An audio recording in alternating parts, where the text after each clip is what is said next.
Guys हम सभी जानते हैं कि आर्टिकल्स के बिना आपका एक भी सेंटेंस करेक्ट नहीं हो सकता है, क्योंकि अगर आप आर्टिकल्स का यूज नहीं कर रहे हैं तो मतलब आपका वो सेंटेंस इनकरेक्ट है। सोचिए कि आर्टिकल कितना इंपॉर्टेंट टॉपिक है। हमें भले ही सिर्फ अ और एन लगाना होता है, लेकिन अगर आपने ये नहीं लगाया तो आपका सेंटेंस इनकरेक्ट माना जाता है और ऐसा माना जाता है कि आपको इंग्लिश नहीं आती है। तो आप समझ सकते हैं कि आर्टिकल कितना इंपॉर्टेंट टॉपिक है। सो गाइस आज के इस वीडियो में हम लोग आर्टिकल्स के कुछ बेसिक कॉन्सेप्ट्स को क्लियर करेंगे। आप एक चीज अच्छे से समझ लीजिए, अगर आपको किसी भी टॉपिक का बेसिक कॉन्सेप्ट अच्छे से समझ में आ जाता है तो आप उस टॉपिक को बहुत अच्छे से समझ सकते हैं और उसमें आप कोई भी गलती नहीं करेंगे। तो मैं आज आपको कुछ ऐसे बेसिक कॉन्सेप्ट्स बताऊंगी जिसको अगर आपने सीख लिया तो आप आर्टिकल्स में किसी तरह की गलती नहीं करेंगे। सो मेरे साथ गाइस वीडियो के एंड तक बने रहिए। क्या होता है आर्टिकल्स, इसे और क्या नाम से भी जाना जाता है, कहाँ क्या यूज करना है, कहाँ डेफिनेट आर्टिकल आएगा, कहाँ इनडेफिनेट आर्टिकल आएगा, इस छोटे से वीडियो में सारी चीजें कवर करेंगे। तो आप वीडियो के एंड तक बने रहिए, क्योंकि आप इस वीडियो में आज की बात आर्टिकल को लेकर किसी तरह की प्रॉब्लम नहीं फेस करेंगे, ये मेरी गारंटी है। Let's begin. अब गाइस अगर हम लोग बात करें आर्टिकल्स की, तो देखिए आर्टिकल्स को डिटरमिनर्स भी कहा जाता है। ठीक है, आर्टिकल्स को आप लोग डिटरमिनर्स भी बोल सकते हैं। अब ये डिटरमिनर्स क्या होता है, देखिए डिटरमिनर्स क्या होता है गाइस। देखिए डिटरमिन का मतलब क्या होता है, डिटरमिन मतलब होता है किसी चीज को निर्धारित करना। तो डिटरमिनर्स मतलब निर्धारक, जो कि नाउन को निर्धारित कर देते हैं, नाउन के बारे में हमें एडिशनल इंफॉर्मेशन देते हैं। अब डिटरमिनर्स में अगर हम बात करें तो आर्टिकल्स को भी रखा गया है। आर्टिकल्स डिटरमिनर्स में भी आता है, इसके अलावा इसमें क्वांटिफायर्स आते हैं, इसमें डेमोन्स्ट्रेटिव प्रोनाउन आते हैं और भी कई सारे ऐसे टॉपिक्स हैं जो डिटरमिनर्स की कैटेगरी में आते हैं, क्योंकि ये सारे टॉपिक्स नाउन के बारे में एडिशनल इंफॉर्मेशन देते हैं। उसी तरह से अगर हम बात करें आर्टिकल्स की, सो गाइस आर्टिकल भी हमें नाउन के बारे में एडिशनल इंफॉर्मेशन देते हैं। हमें बताते हैं कि जो नाउन है वो एक है या फिर ज़्यादा है, सिंगुलर है या प्लूरल है, काउंटेबल है या अनकाउंटेबल है, निश्चित है या नहीं है, ये सारी चीज़ें बताते हैं। ये सभी बेसिक कॉन्सेप्ट है जो मे बी कि आप लोगों को पता हो, लेकिन फिर भी मैंने एक बार बता दिया, क्योंकि मैंने आपसे कहा है कि जब हम किसी टॉपिक को पढ़ते हैं तो उसके बारे में हमें बेसिक इन्फॉर्मेशन आना जरूरी है। अब गाइस अगर हम लोग बात करें, आर्टिकल्स को दो भागों में डिवाइड किया हुआ है। पहला जो होता है हमारा वो होता है डेफिनेट आर्टिकल्स। ओके, पहला डेफिनेट आर्टिकल्स हो गया और दूसरा जो हमारा हो गया वो हो गया इनडेफिनेट आर्टिकल्स। अब देखिए अगर हम बात करें डेफिनेट आर्टिकल्स की, तो डेफिनेट आर्टिकल में हम लोगों को यूज करना होता है द। इसे यूज करना बहुत ही आसान है। जनरली स्टूडेंट्स इसी को लेकर कंफ्यूज हो जाते हैं कि द लगाए कहाँ, नहीं समझ में आता। मैं आपको बताऊंगी, ऐसी भी सिचुएशंस आती है जहां आर्टिकल्स का यूज नहीं होता है। ये भी सारे रूल्स मैं आप लोगों को बताने वाली हूँ। तो देखिए डेफिनेट आर्टिकल हो गया द। अब अगर हम बात करें इनडेफिनेट आर्टिकल, तो इनडेफिनेट आर्टिकल में आता है ए और एन। तो सबसे पहले हम जो कॉन्सेप्ट क्लियर करेंगे वो करेंगे इनडेफिनेट आर्टिकल की। इनडेफिनेट आर्टिकल में ए और एन आ गया। कहाँ इसे यूज करना है चलिए मैं आप लोगों को बताती हूँ। अब गाइस अगर हम लोग बात करें इनडेफिनेट आर्टिकल ए और एन की, तो देखिए ये कहाँ यूज होगा, पहले हम इसे समझ लेते हैं। ये हमेशा यूज होता है गाइस सिंगुलर काउंटेबल नाउन के आगे। अब सिंगुलर काउंटेबल नाउन क्या है चलिए भी मैं आपको बता देती हूँ। आपको ए और एन का यूज करना है सिंगुलर काउंटेबल नाउन के आगे। देखिए हम सभी जानते हैं कि जो नाउन होते हैं इनको हम दो भागों में डिवाइड कर देते हैं। एक होता है काउंटेबल और दूसरा होता है अनकाउंटेबल। ये हम सभी जानते हैं। काउंटेबल जिसका प्लूरल बन जाता है, जैसे हम लोग बात करें पेन, तो पेन का पेन्स हो जाता है, प्लूरल हो गया, मतलब ये काउंटेबल नाउन है, इसको गिन सकते हैं 1 2 3 4 ऐसे करके। लेकिन अगर हम बात करें अनकाउंटेबल नाउन की, सो गाइस अनकाउंटेबल नाउन का कभी भी प्लूरल नहीं बनता है। जैसे वाटर है तो इसका वाटर्स नहीं होगा, ये ओनली वाटर रहेगा। वैसे हम मनी ले लेते, तो मनी क्या है, मनी अनकाउंटेबल नाउन है क्योंकि इसे गिना नहीं जा सकता। ठीक है, पैसे, तो पैसे क्या है, गिने नहीं जा सकते कि 1 है 2 है, ये काउंट नहीं होता। वैसे ही टाइम भी काउंट नहीं होता, तो ये अनकाउंटेबल नाउन है। इस पर एक डिटेल वीडियो आपको मिलेगा, अभी आप शॉर्ट में समझिए। तो ये सारे अनकाउंटेबल नाउन है, इसका कभी भी प्लूरल नहीं बनता। टाइम का टाइम्स नहीं होता, वाटर का वाटर्स नहीं होता, मनी का मनीज नहीं होता। ये सारे हमारे अनकाउंटेबल नाउन है। काउंटेबल नाउन का प्लूरल बन जाता है। जैसे पेन का पेन्स हो गया, है ना, वैसे ही हम ले लेते हैं मोबाइल, मोबाइल का मोबाइल्स हो गया, लैपटॉप का लैपटॉप्स हो गया। तो ये क्या है, हमारे काउंटेबल नाउन है जिसके प्लूरल भी बन रहे हैं। तो भैया काउंटेबल नाउन भी दो तरह के हो गए, एक तो हमारा हो गया प्लूरल और दूसरा हमारा हो गया सिंगुलर। चलिए ये भी समझ में आ गया कि जो काउंटेबल नाउन होते हैं वो दो होते हैं, एक सिंगुलर होता है, प्लूरल होता है। सिंगुलर में क्या आ गया, पेन, ठीक है, पेन्स इसका प्लूरल हो गया। वैसे हम ले लेते हैं कार, तो प्लूरल में कार्स हो गया। ये तो क्लियर हो गया कि काउंटेबल नाउन में दो तरह के, एक है सिंगुलर, दूसरा है प्लूरल। तो हमें जो आर्टिकल का यूज करना है वो करना है सिंगुलर काउंटेबल नाउन के आगे। कभी भी इंडेफिनेट आर्टिकल ए और एन अनकाउंटेबल नाउन के आगे यूज नहीं होगा, कभी भी नहीं यूज होगा ए और एन अनकाउंटेबल नाउन के आगे। ये आपको याद रख लेना है। तो भैया ये तो समझ में आ गया कि हमें ए और एन, क्योंकि देखिए इसको हम सिंगुलर के आगे यूज इसलिए कर रहे हैं क्योंकि इसका मीनिंग होता है एक।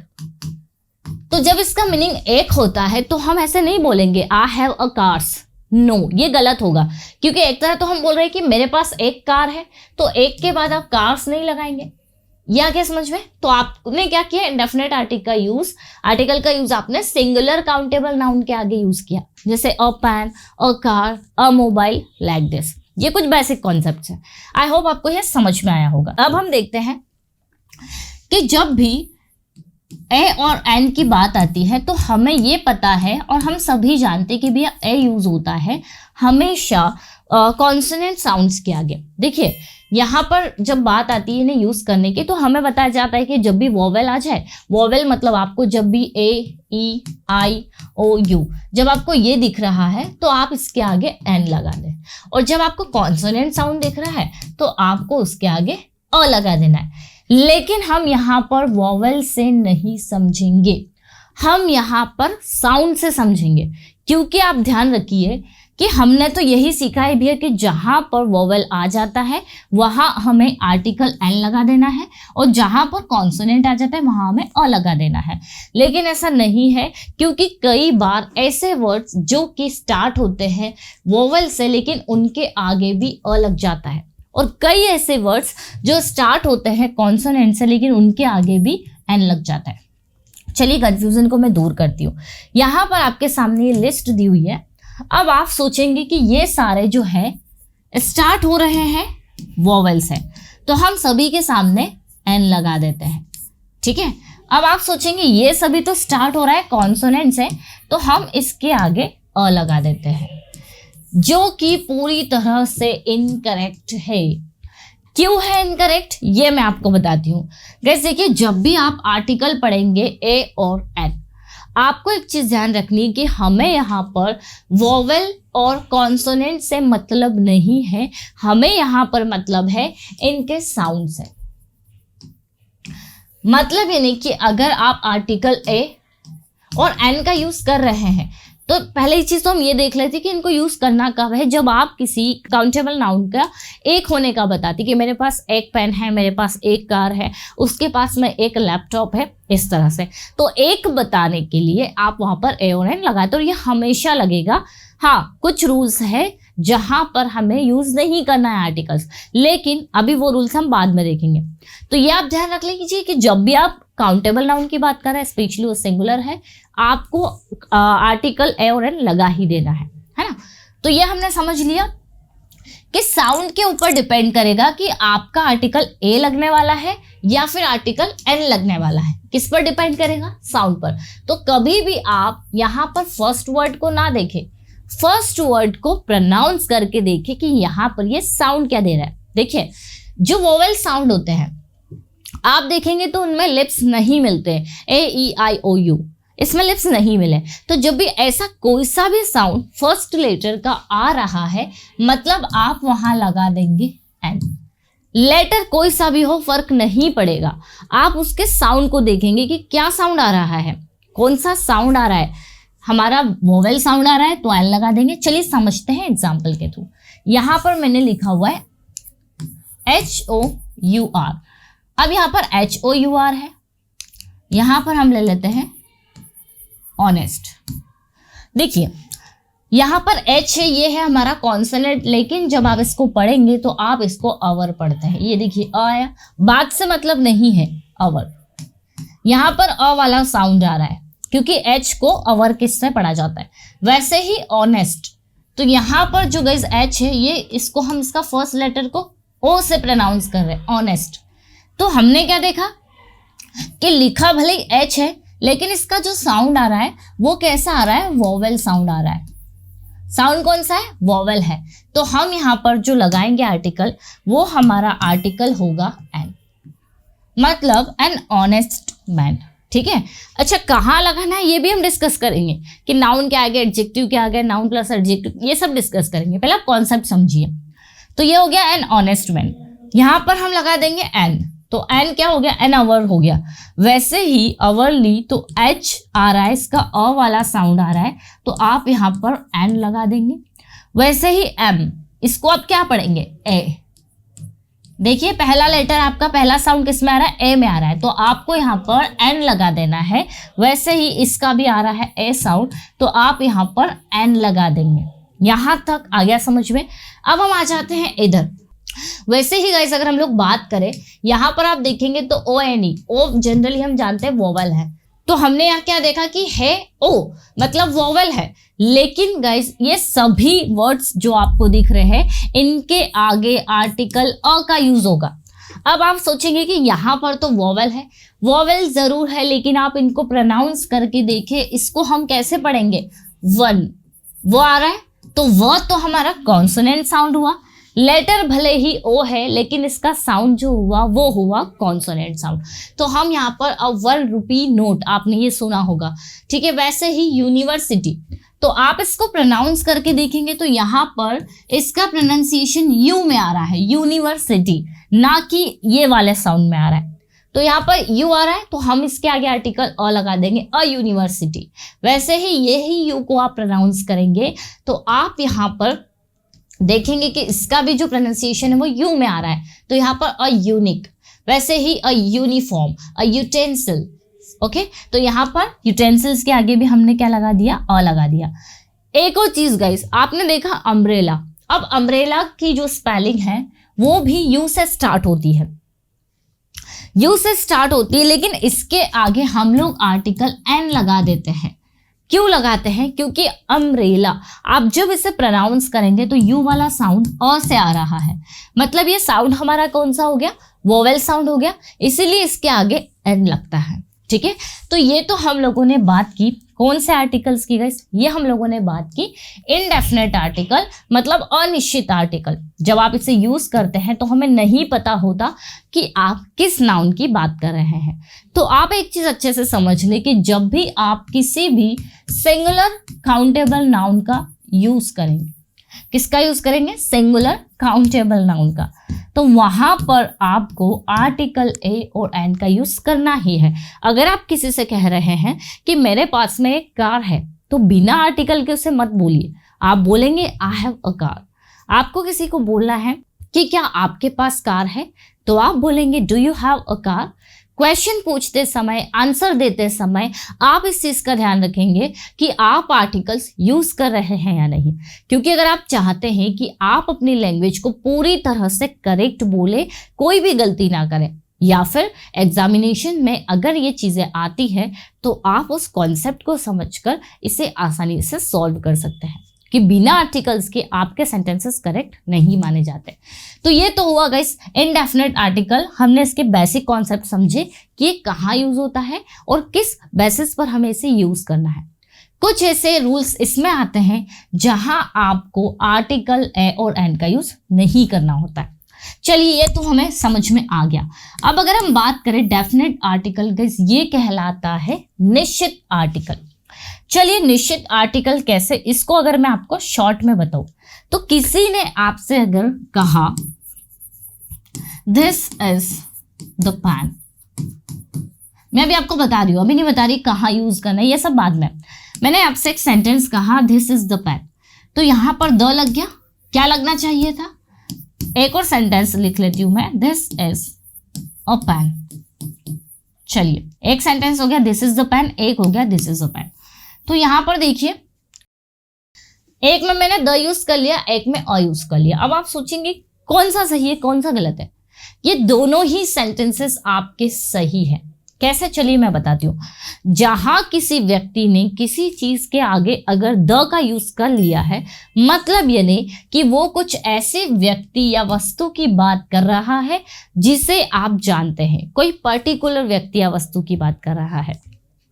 अगर आपसे मैंने कहा दिस इज द पेन, मैंने द पेन कहा, मतलब मैं इस पेन की बात कर रही हूँ या उस पेन की बात कर रही हूँ जिसको या तो हम ढूंढ रहे थे या फिर गुम गया था या फिर आप चाह रहे थे वो वाला पेन आपके पास हो। तो जहां आपकी कॉन्वर्सेशन खत्म हुई और मैंने बोला दिस इज द पेन, आप समझ जाएंगे कि ये वही पेन है जिसके बारे में हम लोग बात कर रहे थे, ठीक है। लेकिन अगर मैंने बोला दिस इज अ पेन, तो सिंपल नॉर्मल कि यह एक पेन है। आ रहा है समझ में?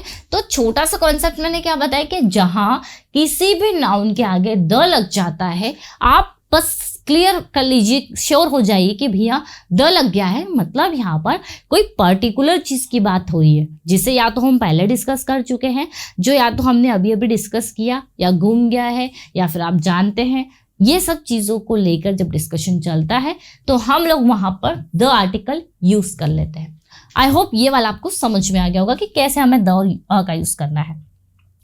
अब अगर बात करें कि द हमें कहाँ यूज़ करना है, सो गाइस देखिए, द का यूज़ हमेशा, हाँ लेकिन उससे पहले मैं आप लोगों को बता दूंगा इसकी ये वाला कोर्स जो है हमारा institute personal institute for English पर ये लॉन्च हो चुका है। आप इसे परचेज कर सकते हैं क्योंकि ये जो कूपन है वो लिमिटेड है। आप सभी ने कहा था कि मैम क्या आपका कोई ऑनलाइन कोर्स है? बिल्कुल है, आपको ये ऑनलाइन कोर्स जो है लाइव क्लासेस मिलेगी इवनिंग में 6 PM पर। इवनिंग में डेली लाइव क्लासेस रहेंगी जहां पर मैं आप लोगों से प्रैक्टिस करवाऊंगी, आपसे बुलवाऊंगी, आपको बोलने का चांस दूंगी। सब कुछ हमारा लाइव रहेगा, क्वेश्चन आंसर्स हमारे रहेंगे, स्पोकन एक्टिविटीज़ हमारी रहेंगी। आपको सारी बुक जो है हमारी डेली यूज सेंटेंसेस की ये बुक आपको फ्री ऑफ कॉस्ट रहेगी इस कोर्स में। इसके अलावा जो हमारा इंस्टीट्यूट है पर्सोना इंस्टीट्यूट फॉर इंग्लिश, इसकी बुक आपको मिलेगी, एक प्रैक्टिस बुक आपको अलग से मिलेगी, टेस्ट पेपर्स रहेंगे, ये सब कुछ अवेलेबल है इस कोर्स में। इस कोर्स की खास बात यह है कि इस कोर्स का जो भी क्लास होगा उसमें आपको रिकॉर्डेड सेशन अवेलेबल है, 1 साल की मेंबरशिप है, प्रैक्टिस बुकलेट, ये सारी चीज़ें। डेली हमारी 1 घंटे से ज़्यादा की क्लास रहेगी। जो हमारे सेशंस रहेंगे वो 70 सेशंस रहेंगे, मतलब आपको 2.5 महीने की क्लासेस मिलेंगी। चाहे मैं इसे कम समय में कवर करवा दूं या जल्दी, कम में तो नहीं होगा, थोड़ा लेट ही होगा, लेकिन आपको पूरी क्लासेस मिलेगी। आपको और ज़्यादा इन्फॉर्मेशन चाहिए तो आप हमारी एप्लीकेशन है persona institute for English, PERSONA, आप इससे इंस्टॉल कर लीजिए। मैं आपको थोड़ा सा बता देती हूँ, आपको ये एप्लीकेशन प्ले स्टोर से डाउनलोड कर लेनी है, पर्सोना इंस्टीट्यूट फॉर इंग्लिश। जैसे ये वाली एप्लीकेशन आप प्ले स्टोर से डाउनलोड करेंगे, वहाँ पर आपको कोर्स दिखेगा, कुछ लिमिटेड कूपन्स रखे हुए हैं क्योंकि हम लिमिटेड ही स्टूडेंट्स को इसके अंदर लेंगे ताकि ज़्यादा से ज़्यादा बच्चे इसमें बोल पाए, एक्टिविटीज़ में पार्टिसिपेट कर पाए और खुद को अच्छे से अच्छे इंप्रूव कर पाए। ये एप्लीकेशन पर आपको और भी ज़्यादा डिटेल मिल जाएगी इस कोर्स से रिलेटेड। फिर भी कोई क्वेश्चन या क्वेरी है तो आप इस नंबर पर कॉन्टेक्ट कर सकते हैं। कोई भी आपका क्वेश्चन क्वेरी है, इस नंबर हेल्पलाइन नंबर पर आप कांटेक्ट कर सकते हैं कोर्स की इंफॉर्मेशन लेने के लिए। सो गाइस, हम लोग आते हैं अब अपने हमारे टॉपिक पर जो है आर्टिकल। तो मैंने आपको शॉर्ट में अभी ए और एन बताया है और द का शॉर्ट में इंट्रो दिया है। हम अपने नेक्स्ट पार्ट में इसकी बाकी की चीज़ें जो है वो कवर करने वाले हैं। I hope guys basic concepts आपको अच्छे से समझ में आ गए होंगे। मिलते हैं हम लोग अपने नेक्स्ट वीडियो में। Till then bye bye, take care.